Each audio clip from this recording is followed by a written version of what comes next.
চলো তোমার বাবার কাছে যাবো। এই ভিখারি চল পালা এখান থেকে। কোথায় যাচ্ছিস তুই? তোর বাবার অফিস নাকি এটা? আরে আপনি আমাকে ধাক্কা মারলেন কেন? ভিতরে আমার স্বামীর কাছে যাব আমরা। তোমার স্বামী? আর হ্যাঁ, তুমি দেখেছো ওকে? যে এখানকার মালিক সে আমার স্বামী। স্যার, স্যার আমি এখনই কল ব্যাক করতেছি আপনাকে। জি। এখানে কিসের নাটক হচ্ছে কি? আরে এত বড় সাহস তোমার, তুমি গার্ডকে কেন ডিস্টার্ব করতেছো?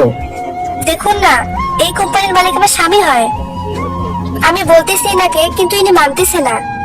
ইনি বলতেছে আমি বাইরের লোক, এখানে ভিক্ষা করতে এসেছি। স্যার দেখুন না, ইনি না বলছেন ইনি রোশন স্যারের ওয়াইফ। কি সিরিয়াসলি? রোশন স্যারকে তোমার স্বামী বানিয়েছো তুমি?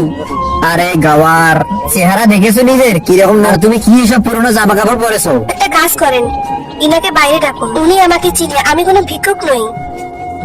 কোনো সমস্যা নেই, তুমি এখান থেকে কোথাও যাবে না, আমি এখনই ডেকে নিয়ে আসতেছি স্যার। এই দুটো ছবির ভিতর থেকে যে কোনো একটা ছবি ভালো লেগে থাকলে ভিডিওটি লাইক করে চ্যানেলটা সাবস্ক্রাইব করে দাও। আর যদি না করে আমি বুঝবো তোমার ছবিটি দেখে ভালোই বাসনি। আর কমেন্ট বক্সে বলে যাও আমিন। ঠিক আছে, আমি স্যারকে ভেতর থেকে ডেকে নিয়ে আসতেছি, ঠিক আছে? তুই এদেরকে দেখে রাখ। পিছনে আসো, একটু ওয়েট করো, তোমার বাবা আসতেছে। ঠিক আছে। আসুন স্যার, এই যে দেখুন ইনি সেই মেয়ে। এত করে বলেছি ওনাকে শুনছেই না। বাবা, এরপর যা হলো তা দেখার জন্য কমেন্টে পাত্র লিখে যাও।